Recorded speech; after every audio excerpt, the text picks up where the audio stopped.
Hello दोस्तों। मैं आपका दोस्त संतोष। कहानी संख्या नंबर 14 में आपका स्वागत करता हूं। शीर्षक आपने देख लिया होगा कि कैसे 3 फुट का आदमी नगर सेठ बना। 3 फुट मतलब ये जो टेबल है, टेबल के बराबर, टेबल से थोड़ा सा ऊंचा, बराबर क्या से ऊंचा। और कैसे बना, इसके बारे में मैं कहानी शुरू करता हूं। बहुत समय पहले पूरब के एक द्वीप, मतलब बहुत सारे द्वीप हुआ करते थे। पूरब छोटे छोटे छोटे छोटे बहुत सारे द्वीप हुआ करते थे। उसी द्वीप पे एक अजय नाम का व्यक्ति रहा करता था। मैंने इसलिए उसका नाम दे दिया क्योंकि किसी को पर्टिकुलर बोलना 3 फीट का अच्छा नहीं लगता, इसलिए मैंने अजय नाम उसको रख दिया है।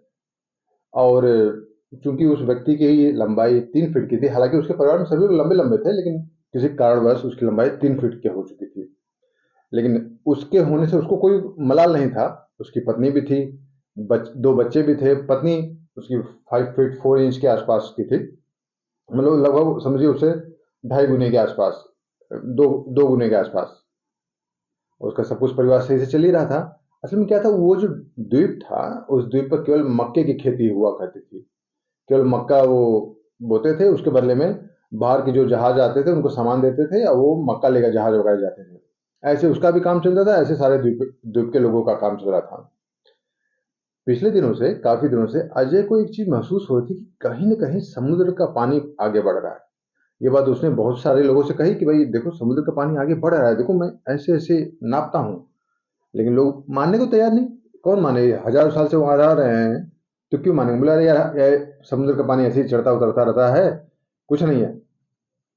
ये बात अजय के पसंद नहीं आया। अजय को, अजय ने बोला भाई मामला गड़बड़ है। उसने का काम किया कि एक बांस लेकर ये निशान लगा दिया। 1 दिन का, 2 दिन का, 3 दिन का, 4, ऐसे 27 निशान लगाया। 27 निशान इसलिए क्योंकि चंद्रमा 27 दिन में अपनी एक पूरी कला, पृथ्वी का चक्कर पूरा कर लेता है। तो वो ज्वार भाटा और या वो ये सब वगैरह आता है। उसने अंदाजा लगा लिया। जब 15 दिन बीता तो उसको लग गया कि अब कंफर्म है कि हमारा द्वीप डूबने वाला है। ये लोग बात नहीं मान रहे हैं। उसने नाव वगैरह तैयार कर ली, उसके बच्चों ने, उसकी पत्नी ने, सबने मिलकर नाव तैयार कर ली।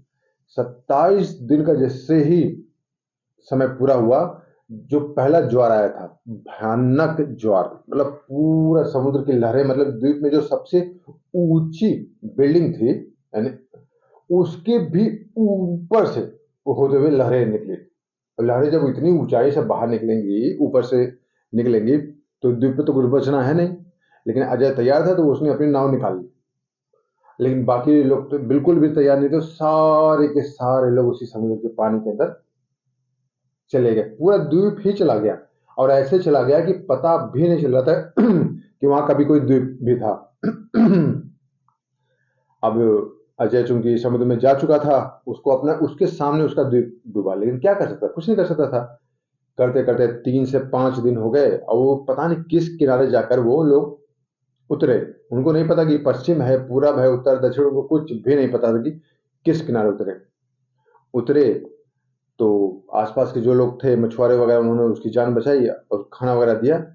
और ऐसे 2-3 दिन तो बीते, लेकिन बिना काम के कोई कितना दिन खाना खाना वगैरह देगा। कोई ना कोई काम तो करना था।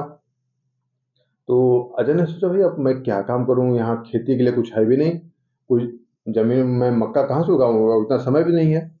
उसने देखा क्या, जो वहां का क्षेत्र था, वहां पर बहुत सारी गोदी, गोदी मतलब जहाँ पर नाव वगैरह लगती हैं, बड़े बड़े जहाज आकर लगते हैं, वो उसको गोदी बोलते हैं, बंदरगाह कह लीजिए उस तरह। वहां पर आकर लगी हुई थी।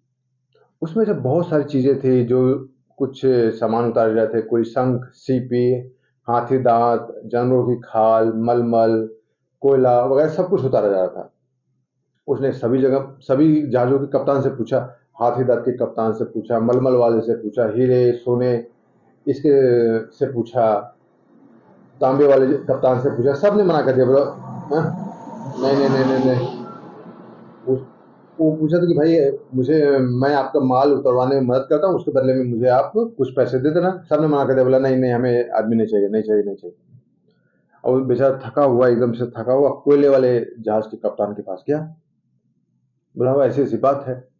लेकिन देखिए, अब कवालियत, कोयला एक ऐसी चीज, जल्दी उसको कोई ढूंढना चाहता है नहीं, और उसको लेबर मिल नहीं रहे थे कप्तान को। कप्तान तैयार हो गया, बोला ठीक है, इसको ढुलाई कर दो और एक पैसा देंगे। एक पैसा मतलब आज का समझ लो आप 450, 450 से 500 उस वक्त का, कि इतना पैसा मिलेगा। ठीक है भाई, चलो इतना। उसने वो पैसा लेता रहा, वही काम करता रहा, वो वैसे ही चलता रहा। लेकिन उसने एक काम और किया था। वो क्या करता था, जितना कोयला लेकर जाना, उसमें से केवल 3/4 कोयला वो पहुंचाता था, बाकी 25% जो कोयला वो एक साइड कर दे। कोयले में कौन नाप जोक रखता है भाई, कोई नाप जोक तो होती नहीं कि कौन सा सोना है ये कोई तोलेगा उसको। 75% वो पहुंचा देता, 25% ही रख देता। ऐसे करते करते 2-3 बरस उसके निकल गए। इसी बीच में क्या हुआ, उसको पता लगा कि यहाँ पर युद्ध होने वाला है, बहुत भयानक युद्ध होने वाला है। अब भाई जब युद्ध होने वाला था तो जो कप्तान, या तो कोयले का जहाज का कप्तान था, उसको भी बात पता लगी। अब उसको कैसे भी निकलना था उस जगह से। लेकिन जो उसका जो शिप था वो फंस गया था। फंसा इसलिए था क्योंकि जो काम करने वाले लोग थे, जो नाव को खेने वाले थे, वो सब के सब छोड़कर भाग गए। और जहाज में भी थोड़ी बहुत खराबी आ रही थी। तो कप्तान ने बोला, यार छोड़ो यार, कोयले को कौन देख रहा है, कोयले जैसी चीज के पीछे कौन है। कप्तान ने भी जहाज छोड़ दिया। अजय को बोल दिया कि भाई अजय तुम देखो। ऐसे बोलकर अपना कप्तान चला गया।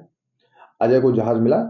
अजय ने वो पूरा का पूरा जहाज ले जाकर समुद्र के किसी किनारे पर जाकर छुपा दिया।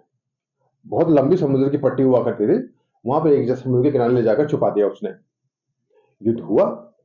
अब कहा जाता है कि पहले के जमाने में रियाया रियाया मतलब जो वर्तमान जनता होती है, रियाया वही रहती थी, राजे बदल जाया करते थे।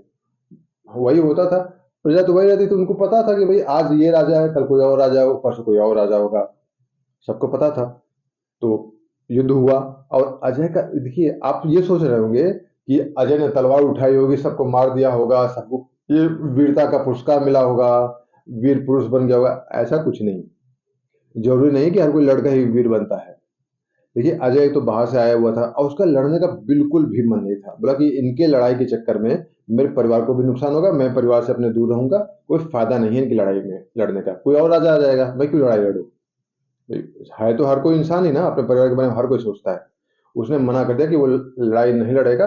चुपचाप से तहखाने में जाकर अपने परिवार के साथ एक माह का राशन लेकर छुप गया। एक माह बीता। बीतने के बाद दूसरा राजा बना। अब दूसरा राजा तो बन गया, लेकिन आप ये सोचो, कोयला जो कि इतनी इंपॉर्टेंट चीज थी, जिसको कप्तान ने छोड़ दिया था। भाई ईंधन जलेगा नहीं, तेल से कितना जलाओगे आप। क्या आप कुछ तेल से जला लोगे, ज्यादा जला नहीं सकते तेल से। अब लोगों के पास जलाने के लिए कोयला नहीं, कोयला नहीं जलेगा तो खाना कैसे बनेगा। खाना नहीं बनेगा तो जनता विद्रोह कर देगी, तो फिर जीती हुई चीज का भी कोई फायदा है नहीं। अब राजा ने सभी से पूछ लिया, भाई कोयला लाओ, कोयला लाओ, कहाँ, लेकिन लाए तो लाए कहाँ से कोई कोयला इतनी जल्दी। ये बात अजय को पता लगी। अजय गया राजा के पास, बोला कि मुझे पता लगा कि आपको कोयला चाहिए। राजा बोला, हाँ कोयला चाहिए। उसने बोला, ठीक है, मैं कोयला आपको देने को तैयार हूँ, लेकिन 1 पैसे का पसेरी लूंगा। पसेरी मतलब क्या होता है, एक से मतलब होता है 1 केजी। पसेरी मतलब 5 किलो। पसेरी मतलब 5 किलो के हिसाब से 1 पैसे का 5। राजा बोला, अरे तेरी इतनी हिम्मत, तू हमसे सौदा करता है। राजा, हम राजा हैं, हमने राज्य जीता है, हम चाहे तो अभी तेरी जान ले लें। बोला, ठीक है महाराज, आपकी इच्छा, मेरी जान ले लो। आप ले लोगे, इधर मैं मरा, उधर लोग कोयले में आग लगा देंगे। जिसको मैंने बताया वो कोयले में आग लगा, फिर आप खोजना, आपका राज्य में कोयला खोजते रहना। राजा बोला, यार ये तो बहुत तेज निकला। राजा बोला, ठीक है, तुम्हारी ना सही, तुम्हारी पत्नी और बच्चों को तो हम कैद कर सकते हैं। बोला, महाराज वो आप भी बड़े आसानी से कैद कर सकते हैं, उसमें कोई दिक्कत नहीं है। परंतु आपको कैद करेंगे, जेल में रखेंगे, आपको कोयले के बारे में पता तो लगेगा नहीं।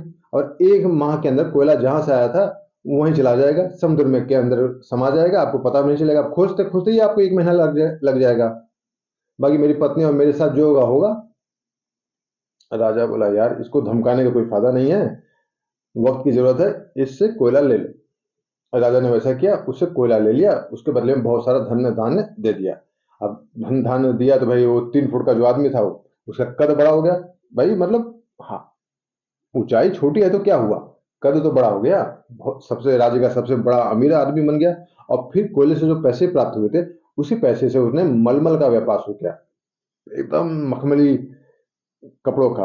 और वो बेचते बेचते वो नगर का सबसे अमीर आदमी, नगर सेठ बन गया। इस तरह कहा जाता है कि धीरे धीरे करो लेकिन सब कुछ होगा। तो अजय की तरह मैं भी कहानी को समाप्त करता हूँ। कहानी के एक पन में सोचो अपने मन में। और आज मैं कहता हूँ कि मेरे चैनल को सब्सक्राइब करिए, लाइक करिए, क्योंकि प्रधानमंत्री जी ने भी कहा है कि उनका खुद का भी चैनल है। तो इसलिए हमारी भी एक कोशिश है कि भाई हम भी अपना एक बनाएं और बनाते रहेंगे, नई नई स्टोरी बनाते रहेंगे। Signing off.